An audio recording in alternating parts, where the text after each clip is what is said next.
하나님 말씀 느헤미야 4장 1절로 23절 전체의 말씀 우리 함께 나누도록 하겠습니다. 네, 본문이 좀 길었죠. 전체적인 본문의 내용을 오늘 제가 말씀 시간에 함께 설교로 나누도록 하겠습니다. 좀 오래된 얘기인데요. 2002년 월드컵 여러분 아시죠? 그때 온 국민이 난리가 났잖아요. 월드컵 4강을 진출할 때 그때 우리나라 축구 선수 중에서 설기현 선수라고 있었어요. 설기현 선수가 2002년 월드컵에서 태클을 가장 많이 받은 선수로 뽑혔습니다. 여러분, 태클이 뭡니까? 공격수가 수비를 잘 못하도록 수비수가 수비하기 위해서 좀 격렬하고 과하게 몸으로 덤비는 그런 수비 방법을 태클이라고 하는 거죠.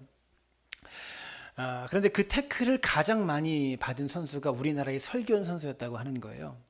그 말은 무엇이냐면 우리나라의 당시의 최전방 공격수가 설기현 선수였는데 이 설기현 선수가 상대편에게 위협적인 대상이 되기 때문에 그 위협을 제거하기 위해서 상대편이 몸을 써서라도 격렬하게 자기가 다치는 태클을 그렇게 하면서라도 이 설기현 선수를 막으려고 몸을 던지다 보니까 태클을 가장 많이 받게 된 겁니다. 그런데 그 태클을 많이 당하는 여러분 설기현 선수 입장에서 한번 생각해 보세요.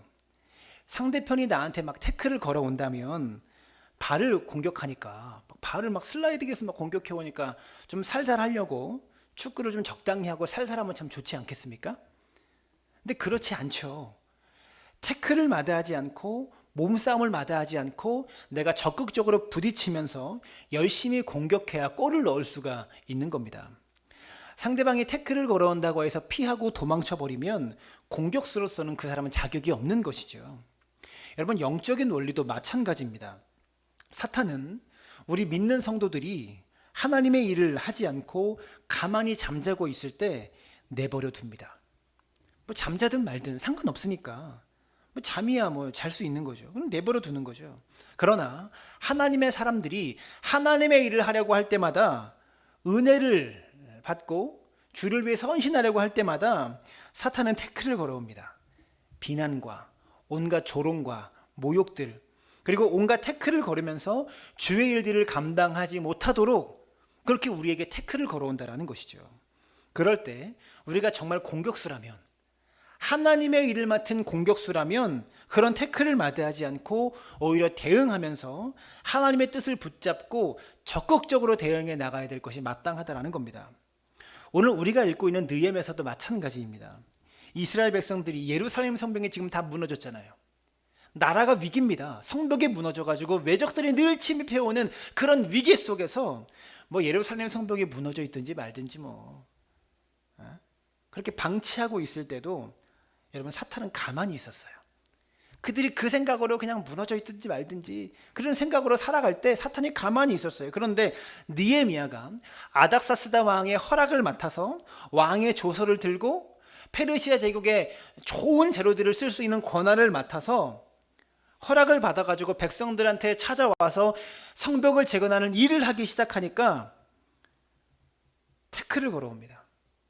성벽 재건이 이제 막 시작되고 이제 막 지난주에 설교했던 대로 각자 자기 집 앞에 있는 성벽들을 재건하면서 성벽들을 연결해 갈 때 사탄이 태클을 걸어오더라는 것이죠. 온갖 방해와 비웃음들, 온갖 조롱들로 태클을 걸어옵니다. 그 내용이 1절부터 3절까지 기록된 내용이에요. 1절에 산발락과 3절에 나오는 암몬 사람 도비아는요 가장 심하게 성벽 재건을 반대했던 사람입니다.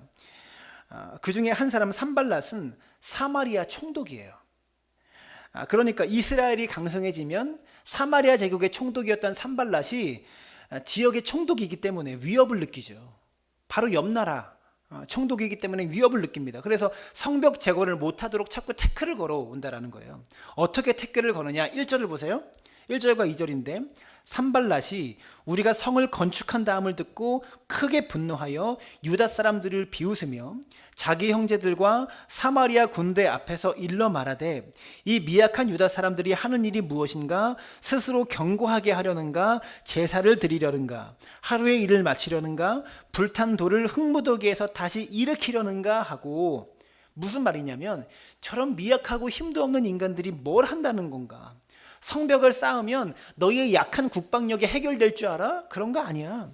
다 무너져가지고 흙무더기에 파묻혀버린 그 돌들을 어떻게 다시 흙을 파고 막 들어서 다시 성벽을 쌓는다고 하는 거야. 어리석은 일이야 라고 비웃고 있다라는 거예요. 그러자 옆에 있었던 암몬 사람 도비아가 말을 보탭니다. 3절입니다. 암몬 사람 도비아는 곁에 있다가 이르되 그들이 건축하는 돌 성벽은 여우가 올라가도 곧 무너지리라. 쟤들이 다시 쌓아봤자, 쟤들이 성벽을 다시 건축한다고 해봤자 여우가 올라가도 무너질 거야. 아무 의미 없어. 당시에 암몬 사람은요, 이스라엘과 피가 섞여 있는 민족이었어요. 그러다 보니까 도비아에게는요, 이스라엘 사람과 친한 그런 인물들이 많았고, 그래서 일종의 스파이와 같은 내부 첩자들을 많이 가지고 있었던 사람이 암몬 사람 도비아였어요. 이 도비아가 말하자면 이 사마리아 총독인 이 산발랏 옆에서 붙어가지고 참모 역할을 하는 거예요. 그래서 산발랏을 거들고 있는 거죠. 뭐라고 그럽니까? 산발랏이 저 나라는 저렇게 성벽을 쌓는다고 해서 근본적인 문제가 해결되지 않아. 막 이러고 말할 때 옆에 있는 암몬 사람 도비아가 거들면서 그들이 건축하는 그 성벽은, 돌 성벽은 여우가 올라가도 무너질 겁니다. 얼마나 성벽이 약한지 금방 무너질 겁니다. 이렇게 거드는 거예요. 참모 역할을 하고 있는 거죠. 여러분 생각해 보십시오. 이스라엘 백성들이 느헤미야가 와가지고요, 성벽을 재건하자라는 말을 듣고 모두가 힘을 합쳐가지고 자기 집 주변에 있는 성벽들을 지금 재건하기 시작합니다. 일을 잘하는 사람들이 다 모여가지고 성벽을 삥 이렇게 일해 나간 게 아니라 각자 온 국민이 자기 집 앞에 있는 벽을 세운 거예요. 그렇게 하고 있죠. 그런데 일이 시작되고 얼마 되지 않아서 성벽이 재건되어 가는 모습이, 점점 쌓아 올려져 가는 모습이 사람들의 눈에 보이기 시작하니까 흥분하면서 일을 막 열심히 하고 있었습니다. 그런데 그때 대적들이 태클을 들어오는 거죠. 비웃고 조롱하면서 비판하고 있다는 말입니다. 그럴 때 이스라엘 백성들이 어떻게 했을까요? 대적들이 조롱할 때, 이렇게 막 태클을 걸어올 때, 비웃을 때, 맞네, 저 사람들 말이 맞네, 우리가 뭘 할 수 있겠어, 우리같이 늘 패배하고 약했던 국가가 뭘 할 수 있겠어, 이렇게 주저앉아 버렸느냐? 아닙니다. 오히려 그 비웃음을 뚫고 태클을 뚫고 묵묵히 그 일을 감당했다라는 거죠. 오늘 이 말씀이 오늘 이 시대를 살고 있는 한국교회와 저 여러분들에게 정말 필요한 말씀입니다. 왜냐하면 우리 시대는 이유가 어찌됐든 간에 교회가 세상으로부터 조롱받고 있는 시대이기 때문에 그렇습니다. 세상 사람들이요, 교회 다니는 사람을 제일 싫어한대요. 이게 참 마음이 아파요. 이미지가 제일 안 좋다고 하는 거죠. 물론 지난 세월 동안 교회가 세상에 본을 보이지 못했기 때문입니다. 목회자의 잘못이 가장 큽니다. 세상으로부터 교회가 그렇기 때문에 조롱을 많이 받고 있는 것이 사실입니다. 그러나 또 한편으로 세상으로부터 받는 조롱 때문에 우리가 가만히 있어야 되는가, 이런 문제를 생각하면 이것은 또 한번 생각해 볼 문제라는 거죠. 교회가 지난 세월 본이 되지 못했기 때문에 이제라도 우리가 본이 되려고 몸부림치고 회개할 것은 회개하고 고칠 것은 고치고 바로잡을 것은 바로잡아가면서 묵묵히 주의 일을 감당해야 되는 것이 저 여러분들에게 맡겨진 사명이라는 겁니다. 여러분, 세상이 비웃으니까 비웃으니까 어쩔 수 없네, 우리가 지난 세월 교회가 다 잘못했으니까 이거 어쩔 수 없는 거지, 그렇게 가만히 주저앉아 있으면 안 된다라는 그런 말이죠. 오늘 이 말씀을 통해서 저 여러분들이요, 세상의 조롱 가운데서도 하나님께 쓰임받는 사람이 어떤 사람인지를 깨닫고 조롱과 비웃음을 뚫고 하나님 앞에 나아가는 저 여러분들 되시기를 주님의 이름으로 축원합니다. 그러면 구체적으로 하나님이 어떤 사람을 사용하시는가? 첫 번째로 기도하는 사람을 사용하십니다.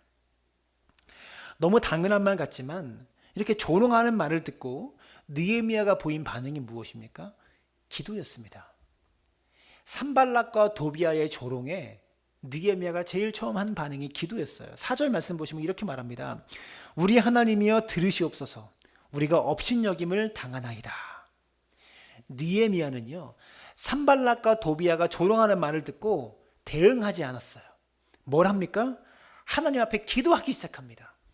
그들의 조롱을 듣고 막 옷 벗고 나가서 뭐라 그랬어 너? 막 다지고 싸우지 않고요, 기도하기 시작했다는 거죠. 우리가 업신여김을 당하나이다. 여러분, 여기서 우리가라는 단어를 주목할 필요가 있습니다. 기도는 지금 느헤미야 혼자 하고 있는 것인데 왜 우리가라고 말합니까? 느헤미야 혼자 기도하고 있는데 지금 느헤미야는 우리가 업신여김을 당합니다라고 기도하잖아요. 즉 느헤미야는 지금 이 문제를 자기 자신만의 문제를 생각한 것이 아니라 이스라엘 백성의 문제를 생각하고 있었고, 함께 성벽을 재건하며 일을 하고 있는 방백들을 불러다 놓고 함께 기도한 것으로 추측돼요. 백성의 지도자들을 불러놓고. 여러분 생각해 보십시오. 지금 느헤미야는 이스라엘의 총독으로 임명받아 온 겁니다. 그러면 느헤미야가 총독이기 때문에 얼마든지 군사들도 있었을 거예요. 왕의 신임을 받는, 왕 옆에서 술 맡은 관원장을 했던 그런 총독이었잖아요. 그러니까 얼마든지 군사도 있었을 겁니다. 또 느헤미야가 여기 페르시아에서 예루살렘에 올 때까지 왕의 친위대를 붙여주었잖아요. 왕이 자기를 호위하는 친위대를 느헤미야에게 붙여줘서 여기까지 오게 했습니다. 그러면 호위병이 돌아갔는지 아니면 느헤미야 곁에 남아 있었는지 알 수 없지만 어쨌든 느헤미야에게는 군대도 있고 호위병도 분명히 있었을 거예요. 그러면 산발락과 도비아가 저렇게 대응해 오면 얼마든지 군사적으로 느헤미야도 대응할 수 있었다라는 거죠. 그러나 느헤미야는 그런 군사적인 내용들, 정치적인 대응을 하기 전에 먼저 백성들과 함께 기도했다라는 거예요. 이게 중요합니다. 그런데요, 이 기도의 내용이 참 중요해요. 4절과 5절 말씀 보세요. 어떻게 기도합니까? 우리 하나님이여 들으시옵소서. 우리가 업신여김을 당하나이다. 원하건대 그들이 욕하는 것을 자기들의 머리에 돌리사 노략거리가 되어 이방에 사로잡히게 하시고 주 앞에서 그들의 악을 덮어두지 마시며 그들의 죄를 도말하지 마옵소서. 그들이 건축하는 자 앞에서 주를 노하게 하였음이니이다. 잘 보시면 이게 기도입니까, 여러분? 기도의 내용이 좀 그렇지 않아요? 저주의 기도잖아요. 하나님, 저 인간들 가만두지 마십시오. 저 인간들 욕되게 해야 됩니다. 저 인간들 반드시 망하게 해야 됩니다. 이렇게 기도하고 있는 거예요. 뭐라고 말? 그들이 욕하는 것을 자기들의 머리에 돌려달래요. 노략거리가 돼서 이방에 사로잡히게 해달래요. 완전 저주의 기도잖아요. 여러분, 이런 기도를 보면 질문이 생기죠. 기도를 이렇게 해도 되나? 여러분, 누가 밉다고 하나님 저 사람 죽게 해주세요. 여러분, 이렇게 기도해도 될까요? C.S. 루이스라는 기독교 문화가임의 변증가였던 C.S. 루이스는 그가 하나님을 찾는 시절에 굳어져였던 진리가 무엇인가, 하나님이 어떤 분인가, 하나님을 매수 믿기 전에 신을 찾는 그런 시기에 시편을 읽다가 느낀 질문이 있었다고 합니다. C.S. 루이스는 시편을 읽을 때 시편이 참 아름다울 것이라고 생각했대요. 근데 막상 시편을 읽어보니까 시편에 나온 시의 내용들이 뭐냐면 원수를 향해서 하나님 저 원수를 죽여달라고 그렇게 기도하고 있는 시편의 내용이 있어요. 제발 좀 원수를 갚아달라고 저주를 퍼부는 내용이 시편에 많이 나와요. 그래서 C.S. 루이스가 이게 궁금한 겁니다. 하나님 앞에 기도를 하는데 하나님 앞에 기도를 하면서 아름다운 기도를 올려야지 이렇게 사람을 죽여달라고 저 사람 좀 없애달라고 이런 기도를 드려도 되는가, 이런 생각을 가지게 되었대요. 그때 C.S. 루이스가 깨닫게 된 답이 무엇입니까? 하나님은 이런 기도조차도 얼마나 억울하면 이렇게 기도할까, 얼마나 속이 답답하면 이렇게까지 기도하겠나. 그래서 이런 기도조차도 응답해 주신다. 이건 둘째치고 들어주신다는 거예요. 들어주시고 받아주신다는 거예요. 여러분, 시편 109편을 보시면 다윗이 원수들에게 당한 답답함과 억울함을 하나님께 호소하면서 기도하는데 어떻게 기도하냐? 원수에게 다윗이 당하는데 어느 정도로 당했냐면 원수를 피해서 미친 척까지 합니다. 사울을 피해서 20년 가까운 시간을 도망 다녀요, 광야에서. 그래서 그 원수들을 향해서 기도하는데 어떻게 다윗이 기도하냐면 들어보세요. 화면은 나오지 않아요. 어떤 기도를 하면 시편 109편인데요. 제가 읽어드릴게요. 되게 무섭고 섬뜩하게 기도합니다. 악인이 그를 다스리게 하시며 사탄이 그의 오른쪽에 서게 하소서. 그가 심판을 받을 때에 죄인이 되어 나오게 하시며 그의 기도가 죄로 변하게 하시며 그의 연수를 짧게 하시며 그의 직분을 타인이 빼앗게 하시며 그의 자녀는 고아가 되고 그의 아내는 과부가 되며 그의 자녀들은 유리하며 구걸하고 그들이 황폐한 집을 떠나 빌어먹게 하소서. 고리대금하는 자가 그의 소유를 다 빼앗게 하시며 그가 수고한 것을 낯선 사람이 탈취하게 하시며. 되게 무섭지 않아요, 기도가?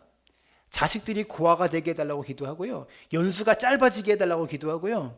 자녀들이 유리하며 구걸하게 해달라고, 집을 떠나서 빌어먹게 해달라고 이렇게 기도하고 있어요. 고리대금하는 자가 그의 소유를 다 빼앗아가게 하소서. 원수를 향해서 이렇게 저주의 기도를 퍼붓고 있는 거예요. 여러분께 질문 드리고 싶습니다. 하나님이 이렇게 기도해도 좋아할까요? 정답을 말씀드릴까요? 좋아하진 않으십니다. 그러면 이런 기도는 해도 됩니까? 안 해도 됩니까? 안 해야 됩니까? 해도 됩니다. 여러분, 다윗이 기도할 줄 몰라서 이렇게 기도하고 있는 걸까요? 우리가 신앙생활하면서 들어왔던 설교와 메시지들은 우리가 이런 악한 마음을 품으면 안 된다, 원수를 사랑해야 된다, 남을 죽이려는 마음을 가진 것 자체가 이미 살인이다, 그런 성경의 가르침을 받으며 살아왔던 우리들은요, 이런 시편을 읽을 때마다, 이런 느헤미야의 기도를 볼 때마다 불편합니다. 하나님 마음에 합한 사람이라고 인정받던 다윗이 지금 왜 이런 기도를 하고 있는 것일까요? 여러분, 앞에 서 있는 목사가 기도를 하는데요, 무슨 기도를 하나 들어보니까 하나님, 저 집사님 사업 망하게 하시고 부도나게 하시고, 이런 기도하는 목사를 발견했다면 여러분 어떻게 반응하시겠어요? 아니, 목사가 돼가지고 어떻게 기도를 그렇게 하냐, 그게 무슨 기도냐, 아마 이런 생각들 다 하실 거예요. 근데 저는 이 본문을 보면서 여러분은 저한테 그렇게 말해도 하나님은 나한테 그렇게 말씀하지 않으실 것 같다는 생각이 들었어요. 다윗이 이렇게 기도했을 때 하나님이 다윗의 기도에 응답해 주셨는지 안 해주셨는지는 저는 모릅니다. 근데 그게 중요한 게 아니에요. 그게 핵심이 아닙니다. 정말 훌륭하고 위대한 다윗, 하나님 마음에 합한 사람이라고 이스라엘 역사의 최고의 성군이라고 인정받던 다윗도 이렇게 누군가를 심하게 저주할 만큼 속상할 때가 있었다는 것이죠. 이렇게 누군가를 심하게 저주하고 욕을 퍼부을 만큼 마음 아프고 힘들 때가 있었다는 거예요. 사람에게 상처받아서 이토록 저주할 만큼 힘들었던 일들이 다윗의 인생에도 역시 있었다는 거죠. 하나님은요, 대적들 때문에 너무나 힘들어했고 아파했던 다윗의 기도, 저주하는 다윗의 기도를 너 이렇게 기도하면 되냐? 그게 무슨 기도냐? 기도를 왜 그런 식으로 하냐? 라고 다그치거나 혼내지 않으셨어요. 하나님은 이렇게 잘못된 기도를 바로잡아 주시기 전에 그렇게 기도할 수밖에 없는 다윗의 마음을 먼저 받아주셨다는 겁니다. 하나님은 우리의 기도가 옳으냐 그르냐를 따지기 전에, 너 기도 똑바로 해? 이렇게 가르치시기 전에 그렇게 기도하고 있는 우리의 마음을 먼저 받아주신다고요. 우리 하나님은요, 제가 저번에도 얘기했지만 개떡같이 기도해도 찰떡같이 응답하십니다. 하나님은요, 우리가 어떤 기도를 하건 간에 들을 건 들으시고 응답할 건 응답하시고 무시할 건 무시하신다라는 거예요. 다만 그렇게 기도할 수밖에 없는 여러분의 마음을 받으셨다라는 거죠.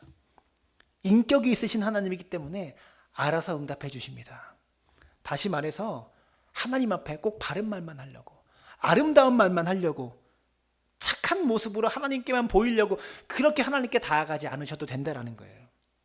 지금 느헤미야는요, 하나님 앞에 솔직하게 이스라엘을 조롱하고 비웃고 있는 원수들에 대한 감정을 쏟아내고 있는 거예요. 하나님, 내가 이렇게 힘들어요. 내가 이렇게 아파요. 저들 때문에 이렇게 억울하고 화가 나요. 생각해 보십시오. 이미 말씀드렸던 것처럼 이 이스라엘 총독으로서 느헤미야는 얼마든지 군사적인 대응을 할 수 있었어요. 페르시아 제국의 왕을 움직여서 정치적인 대응도 할 수 있었던 사람입니다. 근데 그는 그런 대응을 하지 않고 기도를 택합니다. 여러분, 다윗이 그렇게 무서운 기도와 저주의 기도, 자녀들이 고아가 되게 하시고 고리대금하는 자가 모든 재산을 가지고 가게 하시고, 이런 저주의 기도를 할 때 하나님께 기도는 그렇게 했지만 다윗이 직접 그 사람을 찾아가서 그렇게 말했나요? 그건 아니잖아요. 때로 우리가 하나님 앞에 기도해야 될 기도를 하나님께 하지 않고, 하나님 앞에 해야 될 말을 하나님께 하지 않고 사람에게 말해서 실수할 때가 있잖아요. 여러분, 다윗의 이 기도를 직접 그 사람 앞에 두고 했다고 해봐요. 그 사람 얼굴 볼 수 있습니까? 근데 다윗은 하나님께 기도한 거예요. 느헤미야 역시 얼마든지 군사적인 대응과 행동을 할 수 있었지만 그는 기도를 택합니다. 뭐라고 기도합니까? 하나님, 저 산발락과 도비아의 조롱을 멈춰달라고 기도합니다. 놀라운 사실이 여기 있습니다. 산발락과 도비아가 조롱을 해올 때 하나님 앞에 기도하는 느헤미야 덕분에 조롱과 비난들이 이스라엘에게 아무런 영향을 미치지 못합니다. 성벽을 재건하고 있는 이스라엘 백성들에게 아무런 영향을 미치지 못하고 성벽 재건을 계속해서 하게 만들어요. 왜요? 느헤미야의 기도 덕분이다라는 거죠. 생각해 보시죠. 만약 그때 느헤미야가 기도하지 않고 군사적으로 대응했다면 아마 이스라엘 백성들은 전쟁이 시작된다는 소식에 요동되어 가지고요, 두려움에 성벽 재건하는 마음이 흔들렸을지도 모릅니다.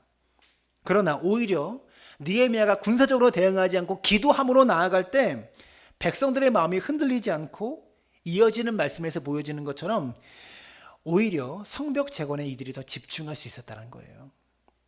우리도 마찬가지입니다. 이 세상을 살아가면서 수많은 비판과 조롱들이 우리 앞에 놓여 있습니다. 그럴 때마다 우리가 이런저런 행동을 취하기 전에 먼저 기도하고 이 억울한 마음과 상한 감정들을 하나님 앞에 토해내는 믿음의 사람 되시기를 주님의 이름으로 축원합니다. 사실 생각해보면 지금 정말 교회를 위해서 기도할 때입니다.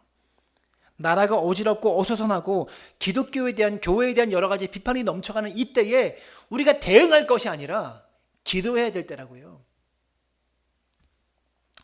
두 번째, 하나님께서 어떤 사람을 사용하십니까? 하나님께서는요, 맡겨진 일에 집중하는 사람을 사용하십니다.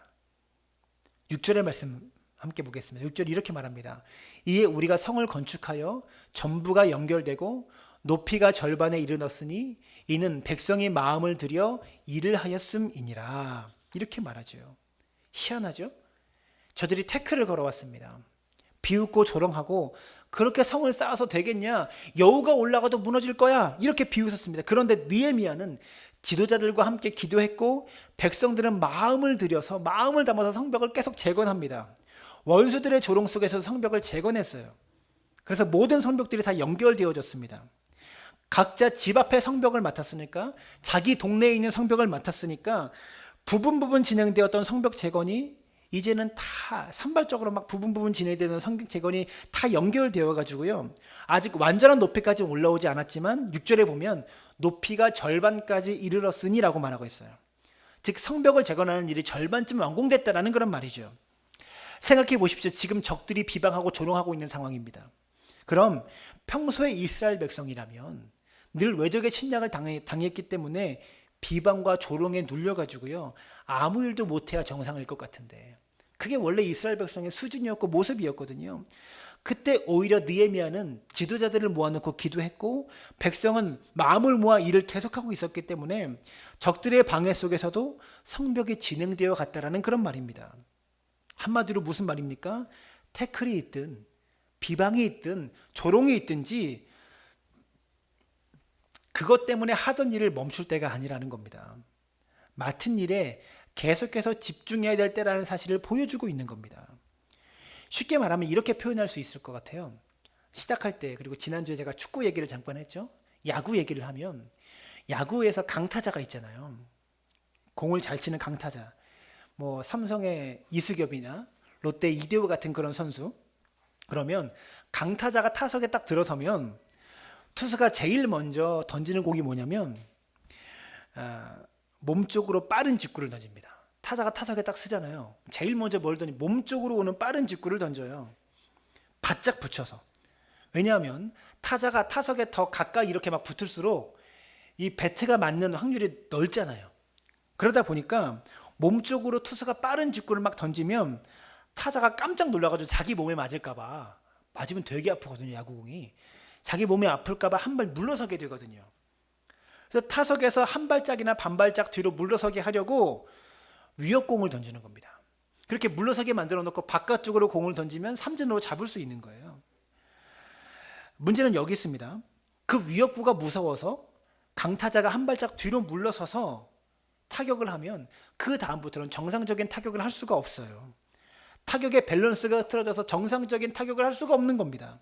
그래서 위협구가 오든지 말든지 차라리 몸에 맞는 한이 있더라도 물러서지 않고 계속 몸쪽 직구에 아무렇지도 않은 모습을 보여주고 대응해야만 다음번에 날라오는 공을 칠 수 있는 거죠. 그래서 야구 선수가 맞아도 아픈 척하지 않고 그냥 막 벨트 풀러서 딱 던지고 나가잖아요. 아무렇지 않다는 듯이. 그게 다 일부러 보여주는 모습이에요.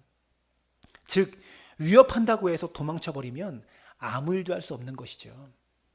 오늘 본문에 느헤미야와 이스라엘 백성들의 모습이 바로 그랬습니다. 지금 산발락과 도비아가 위협을 하고 있습니다. 위협구를 던진 거죠.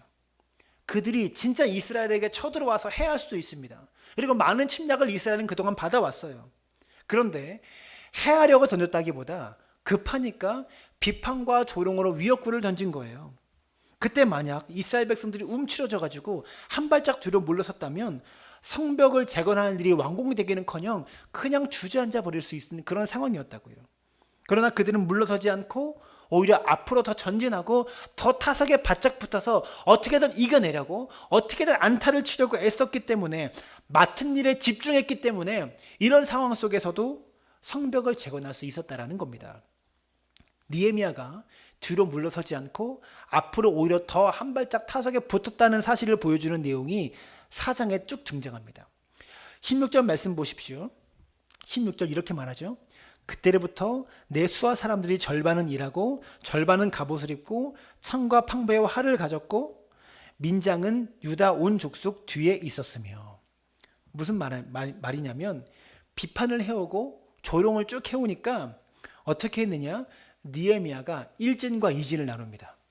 절반을 나눠가지고요. 1진은 무기를 들고 전투 병력으로 세워가지고 성벽 앞에서 성벽을 지키고 있었고요. 2진은 뒤에서 성벽을 계속 쌓고 재건하는 부대로 삼았다는 말입니다. 그렇게 이를 구분해서 원수가 쳐들어와도 아무 상관이 없을 정도로 충분히 방어할 수 있을 정도로 한 것이죠. 그리고 이렇게만 한 게 아닙니다. 17절을 보시면 성을 건축하는 자와 짐을 나르는 자는 다 각각 한 손으로 일을 하며 한 손에는 병기를 잡았는데 건축하는 자는 각각 허리에 칼을 차고 건축하며 나팔 부는 자는 내 곁에 섰었느니라.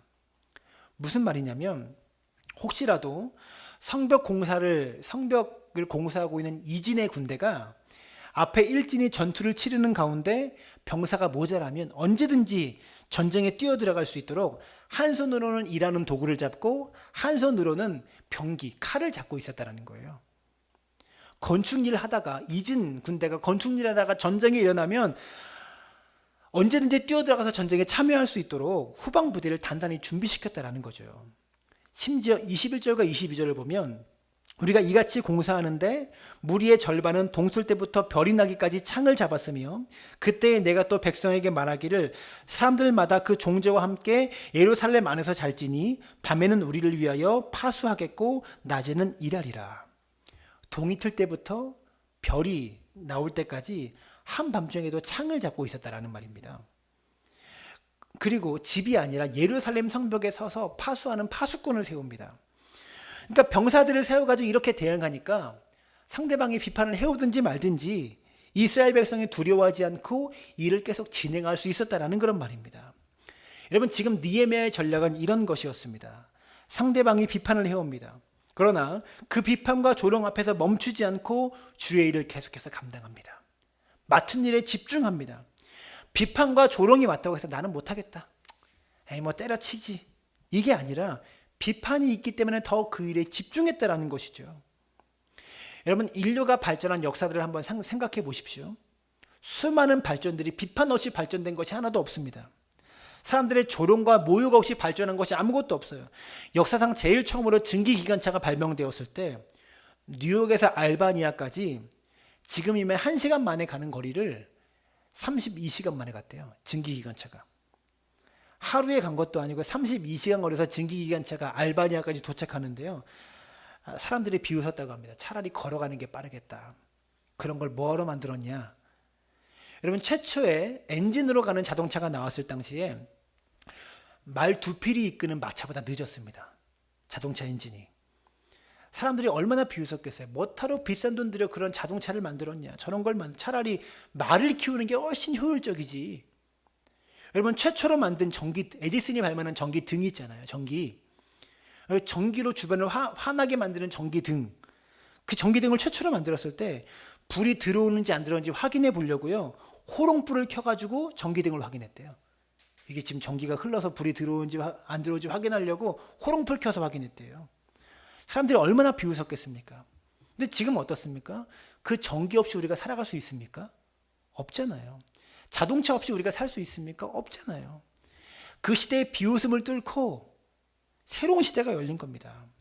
비웃음을 뚫고 나가지 않으면, 조롱을 뚫고 나가지 않으면, 맡은 일에 집중하지 않으면 어떤 일도 할 수 없다는 것이죠. 여러분, 주의 일을 감당하는 사람에게 많은 비웃음이 있습니다. 노아가 방주를 지을 때도 수많은 사람들이 노아를 비웃었어요. 왜 산속에다 방주를 짓냐고. 몸쪽으로 던져지는 위협구, 단지 우리를 위협하려고 던지는 공이지 맞추는 공은 아닙니다. 맞아봤자 죽지도 않습니다. 설령 그 위협구에 맞을 수 있지만 공에 맞는다고 해서 포기해버리면 강타자가 될 수 없는 것이죠. 저는요, 우리 상나무교의 모든 성도님들이 맡은 일에 집중하며 위협에 굴하지 않고 비판과 조롱에 굴하지 않는 믿음의 사람들 되시기를 주님의 이름으로 축원합니다. 마지막 세 번째로 하나님이 어떤 사람을 사용하실까? 하나님을 기억하는 사람을 사용하십니다. 이렇게 맡은 일에 집중하는 이스라엘에게 아무런 문제가 생기지 않았느냐? 아닙니다. 문제가 생깁니다. 어떤 문제가 생겼냐? 외부에서 산발락과 도비아가 그렇게 비판을 해올 때 내부적으로 문제가 생겼습니다. 10절에 보십시오. 유다 사람들은 이르기를 흙무더기가 아직도 많거늘 짐을 나르는 자의 힘이 다 빠졌으니 우리가 성을 건축하지 못하리라. 유다 사람들이 뭐라고 말하는 거야? 아이고, 이제 힘이 다 빠졌다. 이렇게 말하는 사람이 나왔다는 말입니다. 그 전까지는 막 말을 하다가, 일을 막 하다가 산발랏의 말이 들려오니까 이제는 재건할 힘이 없다. 일을 너무 많이 해서 힘이 다 빠졌다. 이렇게 말하는 사람들이 나왔다는 말이에요. 아마도 흙 속에 파묻혀버린 그 성벽 돌들 있잖아요. 이런 것들을 다 파헤치면서, 그리고 지금과 같이 기계도 없을 거 아닙니까? 사람들이 일일이 그 돌을 들어가지고 나르려고 하다 보니까 얼마나 힘들었겠어요. 태산같이 쌓여있는 흙무더기에서 돌을 막 골라내고 성벽 위로 돌을 올리는 일을 사람이 다 했으니 힘들었겠죠. 너무 힘들고 너무 무겁다 보니까 지친다는 말입니다. 지쳐있는데 외부에서 비판을 막 해오고, 아직도 내부적으로는 쌓여있는 돌무더기들이 너무나 많고 해야 할 일들이 너무나 많이 쌓이다 보니까 이걸 언제 다 할 수 있을까? 염려가 생긴다라는 말이죠. 쉽게 말해서 중간에 포기하고 싶은 마음이 백성들에게 일어난 거예요. 성벽 재건하는 일에 밖에서는 산발락과 도비아가 그렇게 조롱을 해댑니다. 성 내부적으로는 일이 너무 많아서 너무나 힘들어서 포기하고 싶고 그만두고 싶은 일들이 벌어졌다는 것이죠. 그런데 이 두 가지의 어려움이 전부가 아닙니다. 또 하나의 두려움이 있었습니다. 그게 무엇이냐면 외부의 적들이 공격해 올지도 모른다는 두려움입니다.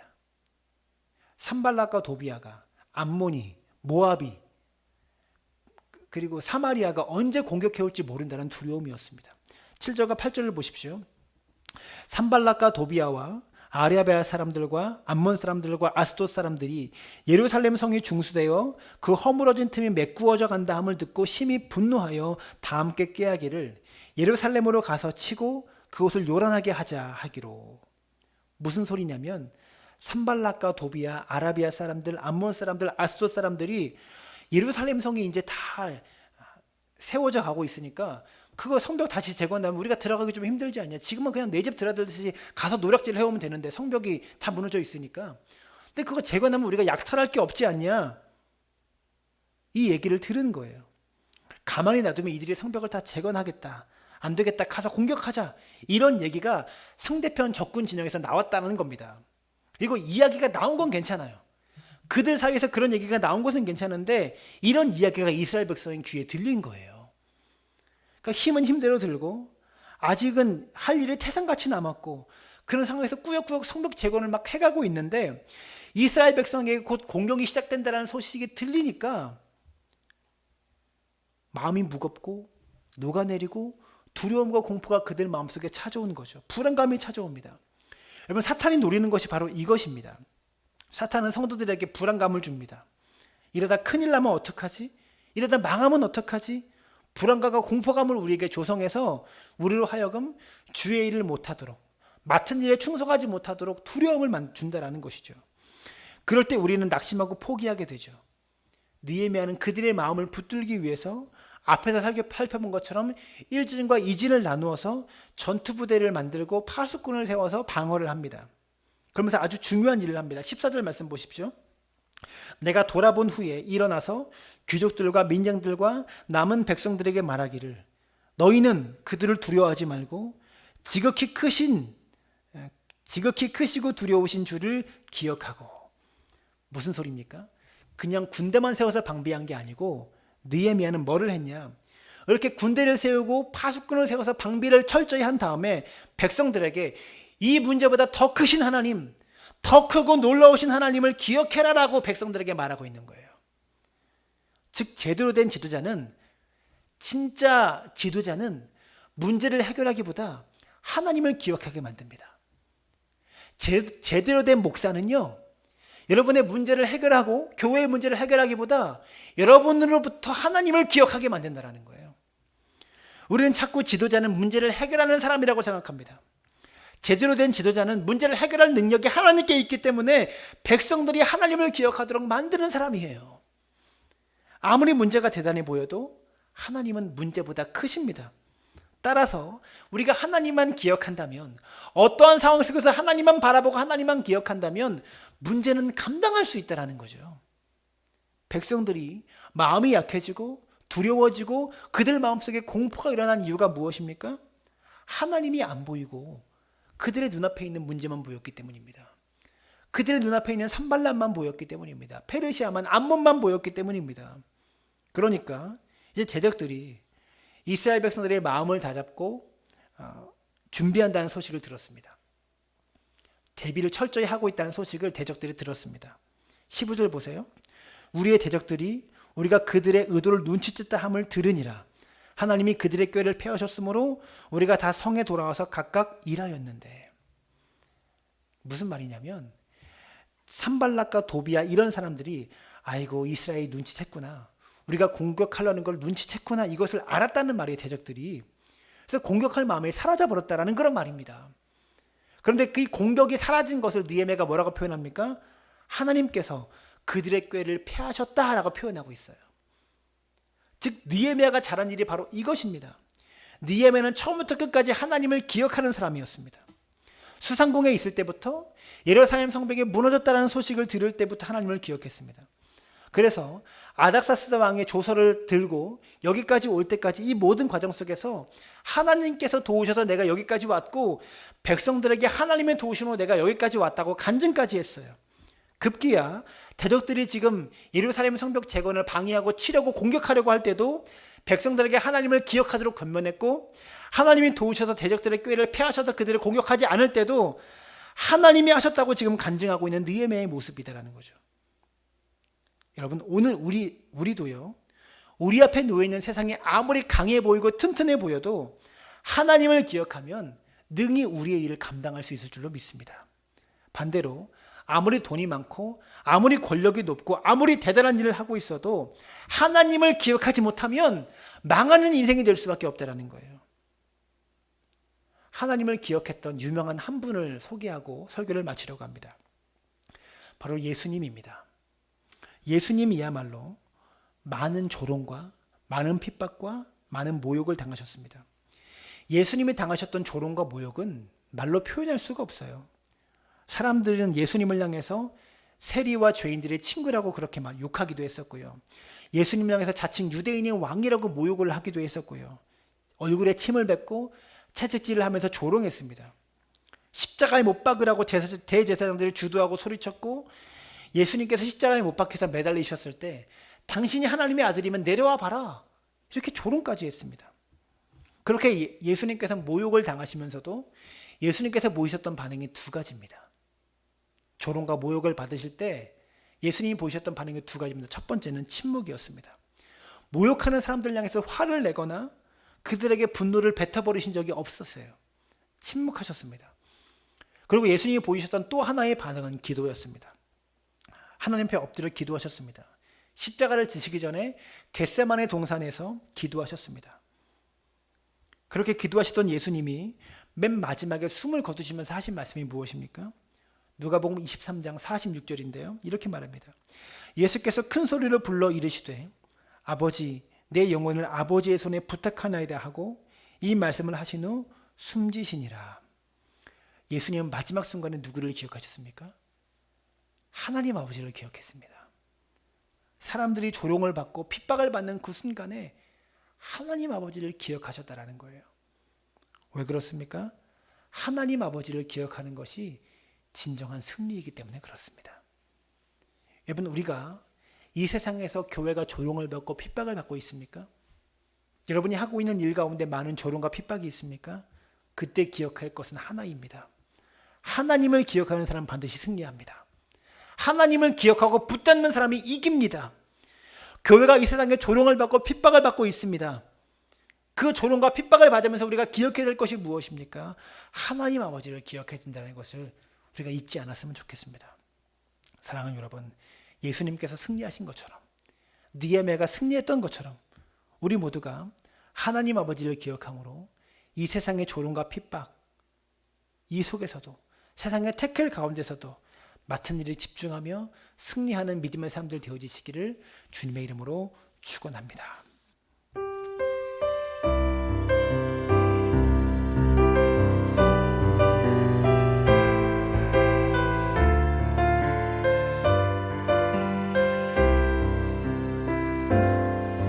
우리에겐 소원이 하나 있네.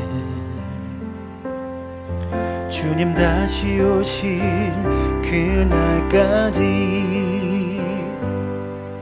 우리 가슴에 새긴 주의 십자가 사랑, 나의 교회를 사랑케 하네. 주의 교회를 향한 우리 마음, 희생과 포기와 가난과 고난, 하물며 죽음조차 우릴 막을 수 없네. 우리 교회는 이 땅의 희망, 교회를 교회 되게, 예배 되게 우릴 사용하소서. 진정한 부흥의 날 오늘 임하도록 우릴 사용하소. 교회를 교회 되게, 교회를 교회 되게, 예배 되게 우릴 사용하소서. 진정한 부흥의 날 오늘 임하도록 우릴 사용하소서. 사랑하는 여러분, 인터넷상에 있는 뉴스 속에 나오는 교회에 대한 댓글들과 비판들과 조롱들을 볼 때마다 너무나 마음이 아픕니다. 그러나 그러할 때일수록 우리가 집중해야 될 것은 우리에게 맡겨진 교회의 사명을 최선을 다해 감당하는 겁니다. 우리 교회가 변질되지 않도록, 흔들리지 않도록 최선을 다해서 맡겨진 일에 집중하는 겁니다. 우리가 그런 교회 되었으면 좋겠습니다. 그들의 조롱에 감정으로 대응하지 않고 하나님께 기도하면서 나아가고, 우리의 맡겨진 일에 집중하고, 또 하나님을 기억할 때 하나님은 우리 교회를 도우셔서 이 땅의 교회를 회복시키는 일에 우리 사랑나무 교회를 사용하실 줄로 저는 믿습니다.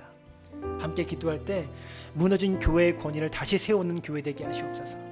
우리가 그렇게 사랑나무 교회가 우리의 맡겨진 일을 중묵히 감당하면서 무너진 교회의 권위를 다시 세우며 다시 일으키며 무너진 교회를 다시 재건하는 하는 그런 교회 되도록 붙잡아 주시고 역사해달라고 우리 마음을 담아서 함께 기도하며 나아갑니다. 살아계신 아버지 하나님, 주님의 은혜와 사랑에 감사를 드립니다. 우리로 하여금 우리에게 맡겨진 하나님의 일을 감당하는 교회 되게 하여 주옵소서.